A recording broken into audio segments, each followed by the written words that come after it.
जोशील श्रेष्ठ आपका स्वागत करता हूं लीलावती क्लासेस की तरफ से। आज हम करंट अफेयर्स के सेगमेंट में 26 जुलाई से लेकर 1 अगस्त तक की जितनी भी नेशनल इंटरनेशनल घटनाएं हैं उनको कंपाइल हमने किया एग्जामिनेशन के पॉइंट ऑफ व्यू से। तो आप हमारे साथ बने रहें और साथ साथ इस के दौरान जो 26 जुलाई से 1 अगस्त के दौरान जो भी घटनाएं घटित हुई हैं उनको एग्जाम के लिए कंपाइल किया गया है। आप उसे देखें, सुने और मेमोराइज करें। चलिए, जो फर्स्ट इंफॉर्मेशन हमारा है वो कारगिल विजय दिवस पे है।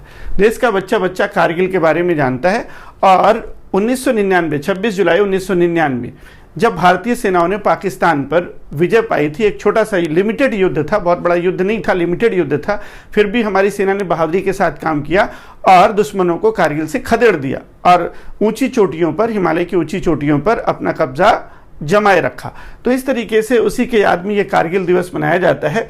और ये ऑपरेशन विजय भारत सरकार ने जो चलाया था वो ऑपरेशन विजय, तो उसी के याद में ये कारगिल दिवस 26 जुलाई को मनाया गया। उसके बाद खेलो इंडिया यूथ गेम। आप देखते हैं किसी भी देश का मानव संसाधन उसकी एक बहुत बड़ी पूंजी है, ह्यूमन रिसोर्स एक बहुत बड़ा कैपिटल होता है और युवा स्वस्थ हों और खेलें। खेल और युवाओं का एक संबंध है और खेल का संबंध संस्कृति से भी है।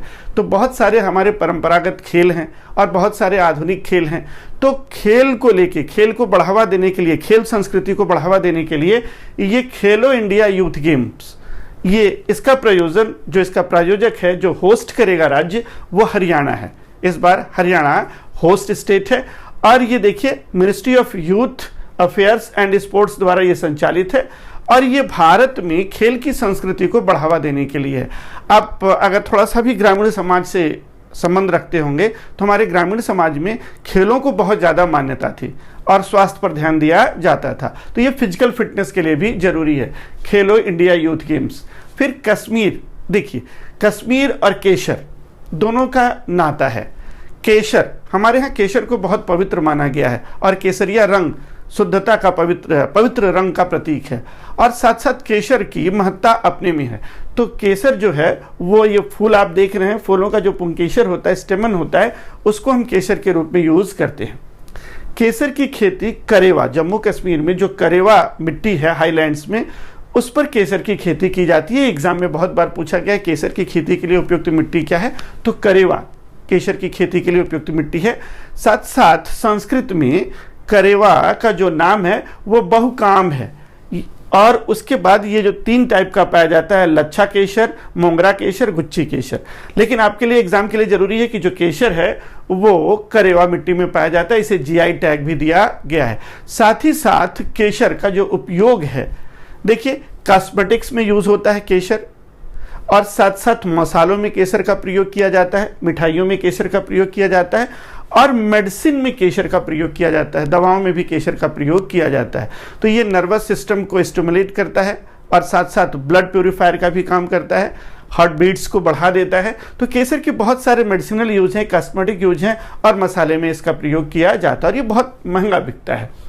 ईरान इंडिया का कंपटीटर है, केसर का सबसे बड़ा लार्जेस्ट प्रोड्यूसर है वो जो ईरान है। तो आप देखिए ये कलरफुल एजेंट भी है, ये कलरिंग एजेंट भी है, साथ साथ इसमें फ्लेवर भी है और तीखापन भी है। तो ये कलर करने के लिए भी आता है, साथ साथ फ्लेवर के लिए भी, खुशबू के लिए भी जाना जाता है और अपने स्वाद के लिए भी जाना जाता है। इसे जीआई टैग मिला है। जो वेरी थर्ड इंफॉर्मेशन है, तीसरी इंफॉर्मेशन, वो बाघों को लेकर है। आप देखिए भारत बाघों का देश है, भारत बाघों का देश है।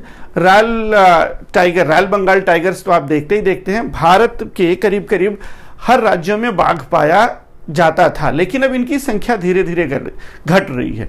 इनके बहुत सारे अवैधानिक शिकार हो गए हैं, इलीगल पोचिंग हो रही है, इनके हड्डियों की मांग ज़्यादा है दवा बनाने के लिए। तो जो भी अंधविश्वास बाघ और उनकी हड्डियों के साथ जुड़े हों, लेकिन बाघ कहीं ना कहीं भारतीय संस्कृति से जुड़ा हुआ है, इसीलिए इसको प्रोटेक्ट करने की बात हो रही है और एक ग्लोबल इफर्ट हो रहा है सेव द टाइगर।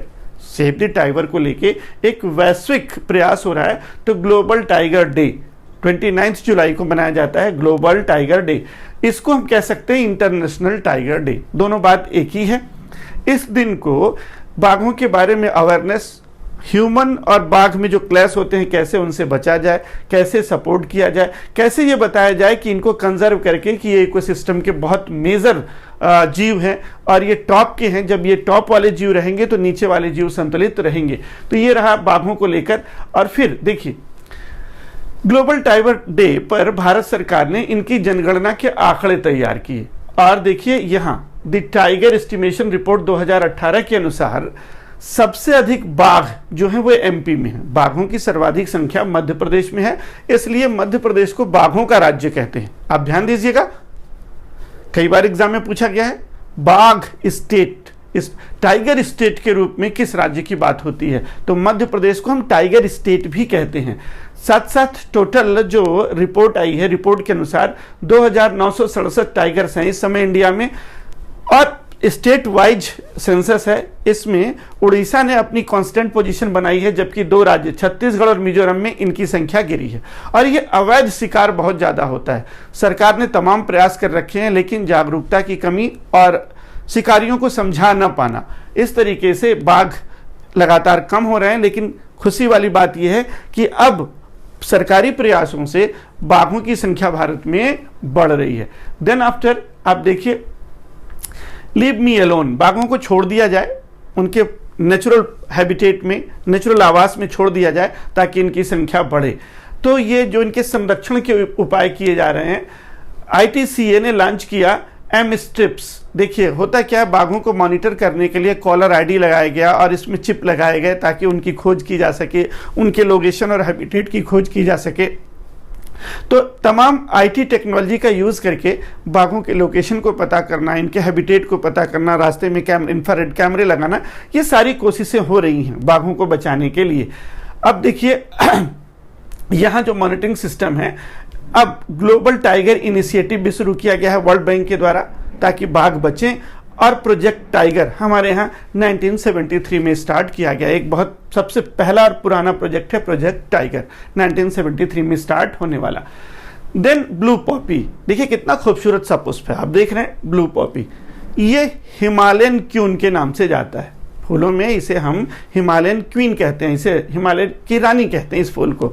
और अब ये क्लाइमेट चेंज की वजह से खतरे में है। जो ये फूल है ब्लू पॉपी, देखिए ये मेकोसिनोप्सिस के नाम से प्रजाति है इसकी, लेकिन अब ये खतरे में है, इंडेंजर में आ गया है। क्यों? क्योंकि क्लाइमेट चेंज की वजह से अब इसका अस्तित्व खतरे में है, और ये हिमालय रेंज में कुमायूं से कश्मीर तक पाया जाता है। तो एक प्रजाति जो फिर से क्लाइमेट चेंज की वजह से खतरे में आ गई है। उसके बाद एक सूचना जो है वो कंप्यूटर और IT से रिलेटेड है। आपके एग्जाम में कंप्यूटर और IT से जो भी वर्ड जो आजकल चल रहे हैं या जो भी घटनाएं घटित हो रही हैं, वो अक्सर पेपर में पूछ लिया जाता है। तो आप इस पर पूरा ध्यान दें कि मैं कंप्यूटर टेक्नोलॉजी से रिलेटेड कौन से वर्ड को बताने जा रहा हूं जो अक्सर एग्जाम में पूछ लिया जाता है। तो चलिए चलते हैं हम स्पाईवेयर और स्टैकवेयर एप्लीकेशंस के बारे में जानने में। देखिए हम लोग कंप्यूटर यूज़ करते हैं, और आजकल तो IT ने एक मिनी कंप्यूटर या कहिए कि कंप्यूटर ही पूरी तरह से हाथ में दे दिया, जिसको हम मोबाइल कहते हैं। तो आपका मोबाइल भी एक तरीके से एडवांस कंप्यूटर ही है। तो हम स्पाईवेयर और स्टैकवेयर एप्लीकेशंस, जब भी हम कोई एप्लीकेशन डाउन करते हैं तो वो परमिशन मांगता है। आपने देखा होगा वो माइक्रोफोन एक्सेस करने का, गैलरी एक्सेस करने का, ढेर सारे वो एक्सेस परमिशन मांगता है। और जब आप एक्सेस परमिशन देते हैं तो ये स्टैकवेयर स्पाईवेयर चुपके से अनजाने में वो आपके फ़ोन में क्या हो जाते हैं, इंस्टॉल हो जाते हैं और सूचनाएं सर्वर को भेजते रहते हैं। तो स्पाई और स्टैकवेयर एप्लीकेशंस हैं जो वायरस की तरह या मालवेयर की तरह ही काम करते हैं। जब आपका फ़ोन कंप्यूटर से जुड़ा होता है, आप कोई चीज़ डाउनलोड करते हैं, वो आपसे परमिशन मांगते हैं और एसोसिएट होकर आपके फ़ोन में आके परमानेंटली चुपचाप बैठ जाते हैं। देखिए जो वायरस है और मालवेयर है उसको आप एंटीवायरस से निकाल सकते हैं, लेकिन स्पाईवेयर स्टैकवेयर को एंटीवायरस से निकालना बहुत मुश्किल होता है क्योंकि वो छुपे हुए होते हैं। साथ साथ आपकी सारी गोपनीय सूचनाएं जो हैं वो अपने सेंट्रल सर्वर को भेजते रहते हैं। तो आप अवेयर रहिएगा स्पाईवेयर और स्टैकवेयर से, और परमिशन देने से पहले आप उस एप्लीकेशन की वैधता की जांच कर लें। देखिए ये कैसे इंस्टॉल होते हैं।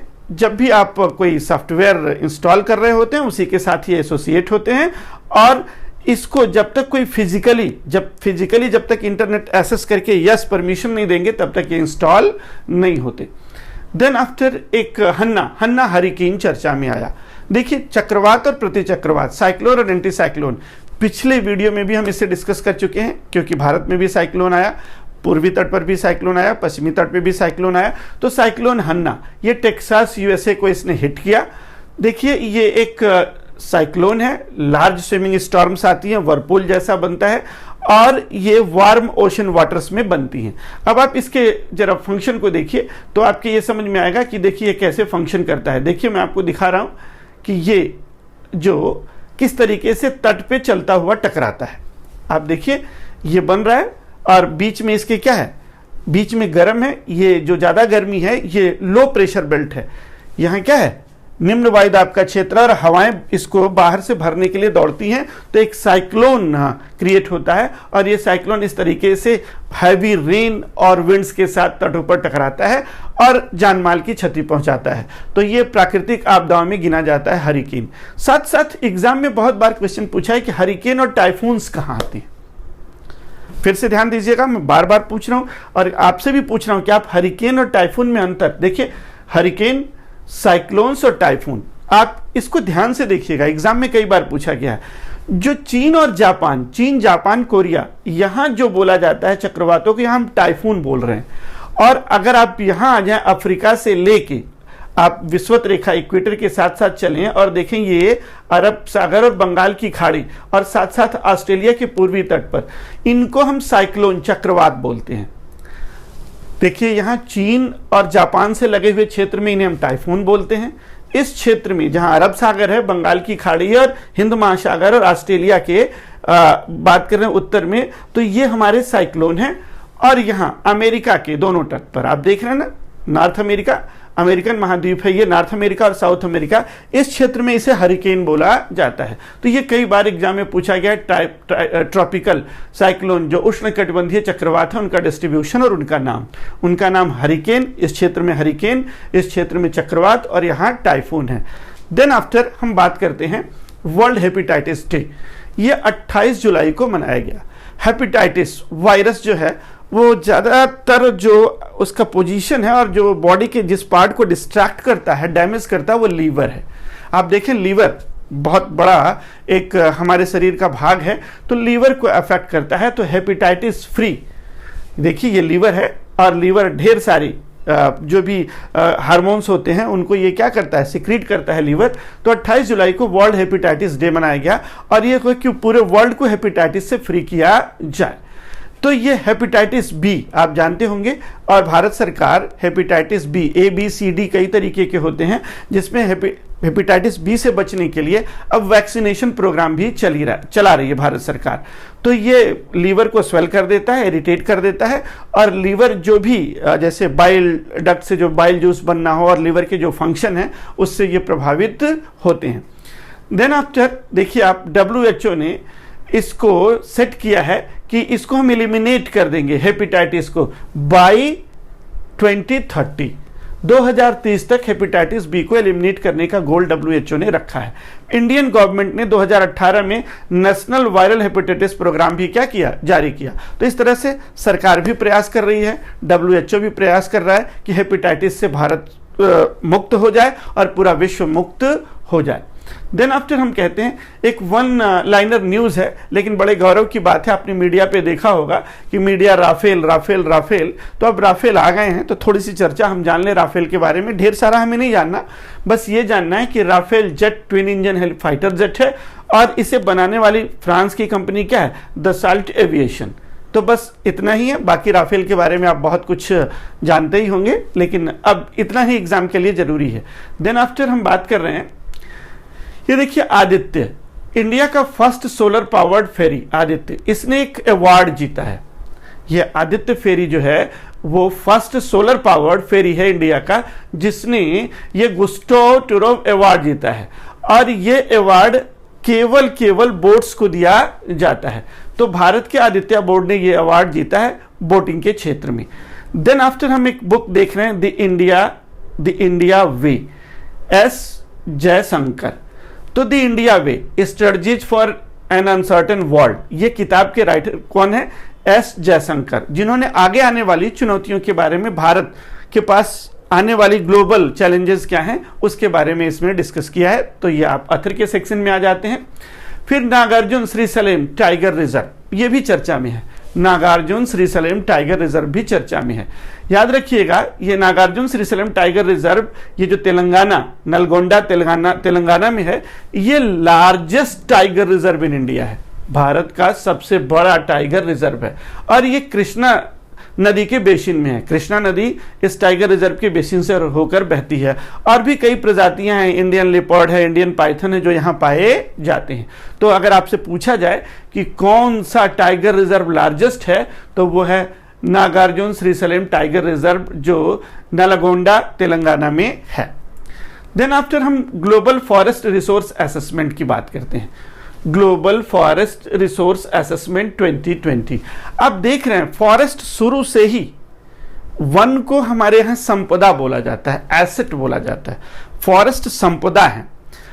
मनुष्य और फॉरेस्ट, आप देखिए, मनुष्य का विकास जंगल में हुआ और बहुत आधुनिक होने के बाद भी मनुष्य जंगल के संसाधन पर बहुत ज्यादा निर्भर है, लकड़ियों के लिए, बहुत सारे फर्नीचर्स के लिए, काम के लिए। तो आज भी मनुष्य के लिए जंगल क्या है? संसाधन है। इससे अधिक अब मानव सभ्यता को यह पता लगा कि ये जंगल केवल संसाधन ही नहीं है, ये हमारे पृथ्वी के ऑक्सीजन बैंक की तरह काम करते हैं। तो देखिए, अब हम बात कर रहे हैं ग्लोबल फॉरेस्ट रिसोर्स असेसमेंट 2020 की। इसे रिलीज कौन करता है? Food and Agriculture Organization. Food and Agriculture Organization FAO इसे रिलीज करता है और हर 5वें साल में ये रिलीज किया जाता है 1990 से। अब देखिए, ये रिपोर्ट जो होती है वो बताती है कि फॉरेस्ट की दशा, किस राज्य में फॉरेस्ट घटे हैं, किस में बढ़े हैं, जो एनुअल टारगेट सेट किया गया था उस टारगेट को किसने अचीव किया है और कौन कितना दूर है मेंबर कंट्रीज का। तो इसमें जो डाटा है आप ये देखिए 2020 का, उसमें चाइना, ऑस्ट्रेलिया, इंडिया की पोजीशन 3rd है। आप याद रखिएगा, इंडिया ने जो टारगेट सेट किया था उससे ज्यादा जंगलों का फैलाव किया है, वनों का संरक्षण किया है। तो इंडिया की पोजीशन 3rd है और 1st पोजीशन पर चाइना है। उसके बाद हम अपने अगले न्यूज पे चलते हैं। देखिए, सोफी 2020 एनुअल फ्लैगशिप रिपोर्ट है। यहां आप देख रहे हैं, food security and nutrition in the world. हमेशा से विश्व में अब आबादी इतनी हो गई है कि फूड सिक्योरिटी एक बहुत बड़ी बात है। हम पूरे विश्व के मनुष्य जितने हैं उनको खाद्य सुरक्षा देने में पूरी तरह से सक्षम नहीं है। मैल न्यूट्रिशन, कुपोषण के शिकार हैं और हेल्दी डाइट नहीं मिलती। इसलिए भारत सरकार ने भी विभिन्न योजनाएं चलाई हैं जिसके माध्यम से लोगों को न्यूनतम न्यूट्रिशन मिले, न्यूनतम पोषण मिले। तो खाद्य सुरक्षा और पोषण एक बहुत बड़ा चैलेंज है। आप यहां देखें, यहां पे Food and Agriculture Organization of United Nation इसमें शामिल है, वर्ल्ड फूड प्रोग्राम भी इसमें शामिल है, international fund for agriculture development भी इसमें शामिल है, यूनिसेफ भी इसमें शामिल है, वर्ल्ड हेल्थ ऑर्गेनाइजेशन भी शामिल है। ये 5 एजेंसी मिलकर ये डिसाइड कर रही हैं कि पूरे वर्ल्ड में खाद्य सुरक्षा और पोषण की गारंटी हो जाए। तो इसी संदर्भ में ये रिपोर्ट है। इस रिपोर्ट का ऑब्जेक्टिव क्या है कि लोग भूख से ना मरे, लोगों के पास फूड सिक्योरिटी हो, खाद्य सुरक्षा हो और उनके पोषण का स्तर ऊंचा हो। साथ साथ जो सस्टेनेबल डेवलपमेंट, सतत विकास में अगर खाद्य जो हमें 2030 में पाना है, खाद्य सुरक्षा अगर विश्व में नहीं होगी तो सतत विकास के टारगेट पूरे नहीं होंगे। तो ये सस्टेनेबल डेवलपमेंट का भी एक गोल है। और सबसे बड़ी बात क्या है, इसमें हमें यह बताना है कि जो मानव जाति है, जो अति पिछड़े देश हैं जिनका आर्थिक विकास नहीं हुआ है, वहां जो थाली की कीमत हो वो अफोर्ड कर सकें, वो कम कीमत हो, उसकी कीमत को कम से कम रखा जाए ताकि लोग हेल्दी डाइट को ले सकें। आगे की इंफॉर्मेशन, फर्दर इंफॉर्मेशन देखिए, एक बहुत बड़ी इंफॉर्मेशन है। मानव की अंतरिक्ष जिज्ञासाएं ये शुरू से ही रही हैं और मानव जैसे जैसे तकनीकी विकास कर रहा है अपनी अंतरिक्ष जिज्ञासाओं को पूरा कर रहा है। साथ साथ अंतरिक्ष में संसाधन ढूंढने और जीवन का पता लगाने की भी बात चल रही है। मनुष्य पृथ्वी जैसा ग्रह खोजने की कोशिश में लगा हुआ है और हम अपने सोलर सिस्टम, जो हमारा सोलर सिस्टम है, उसमें भी ग्रहों के बारे में जानने की कोशिश करते हैं। तो भारत ने भी मार्स मिशन किया मॉम के नाम से, अभी आपने देखा यूएई ने किया, फिर चीन ने किया। तो इसलिए बहुत सारी जिज्ञासाएं यहां, और एक मेगा स्टेप उठाया यूएसए ने परसिवरेंस नाम से नासा ने अपना मिशन टू मार्स लॉन्च किया। देखिए, इसमें यूनिक बात क्या है, उनके रोवर पहले भी सक्सेसफुली उतर चुके हैं, तो ये रोवर है जो एक यूनिक इक्विपमेंट लेके गया। वो क्या है? मॉक्सी इक्विपमेंट जो इस रोवर में लगा है वो जो भी मंगल ग्रह पे कार्बन डाइऑक्साइड है उनके साथ मिलकर ऑक्सीजन मॉलिक्यूल बनाएगा। ये मार्स पर ऑक्सीजन मॉलिक्यूल बनाएगा ताकि ये देखा जाए कि CO2 जो है इसके सतह पर उससे किस प्रकार ऑक्सीजन जनरेट की जा सके और फ्यूचर के ह्यूमन जो भी मिशंस होंगे उनको सफल बनाया जा सके। तो ये इस रोवर के साथ एक यूनिक इक्विपमेंट लगा हुआ है। और देखिए ये क्या है, अगर हम बात करें तो ISRU इन सिटू रिसोर्स यूटिलाइजेशन। इन सिटू का मतलब होता है उसी पर्यावरण में संसाधनों का उपयोग करना। इन सिटू का मतलब पर्यावरण के भीतर रह के, एक्स सिटू का मतलब पर्यावरण के बाहर, तो इन सिटू का मतलब मार्स के पर्यावरण पर ही ऑक्सीजन का निर्माण करना और उसका प्रयोग करना। और इसे एटलस 5 नाम के रॉकेट से लॉन्च किया गया। और देखिए इसमें एक और है, फर्स्ट ईवर हेलीकॉप्टर फ्लाई। एक हेलीकॉप्टर भी, छोटा हेलीकॉप्टर भी उसमें रखा गया है जिसका नाम क्या है? इंजेनिटी। और ये लैंड कहां करेगा? इस प्लेस का नाम है क्रेटर के पास लैंड करेगा।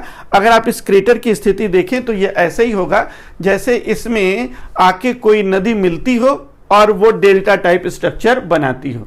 तो अब मार्स से ये सारी चीजें क्या है। और सबसे बड़ी बात है कि जो मानव की जिज्ञासा कि उसे कहीं बायो सिग्नेचर मिल जाए। बायो सिग्नेचर का मतलब होता है जीव की उत्पत्ति का प्रमाण। तो वो बायो सिग्नेचर भी खोजेगा कि प्रेजेंट में कोई बायो सिग्नेचर है या पास्ट में कोई बायो सिग्नेचर था। तो ये आपके लिए एग्जाम के लिए जरूरी क्वेश्चन है।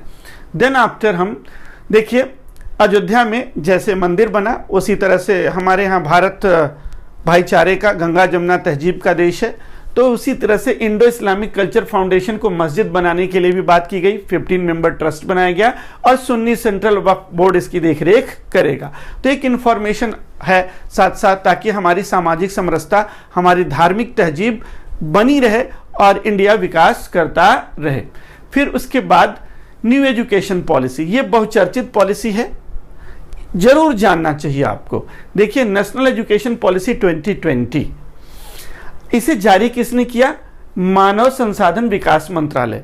और अब इसका नाम बदल के शिक्षा, हम मिनिस्ट्री ऑफ एजुकेशन की बात हो गई है। तो अभी आप देखिए इसे जारी किसने किया और ये नेशनल एजुकेशन 2020, इसके हाइलाइट्स क्या हैं? देखिए ये सिस्टम पैटर्न था हमारा, old academic structure, new academic structure.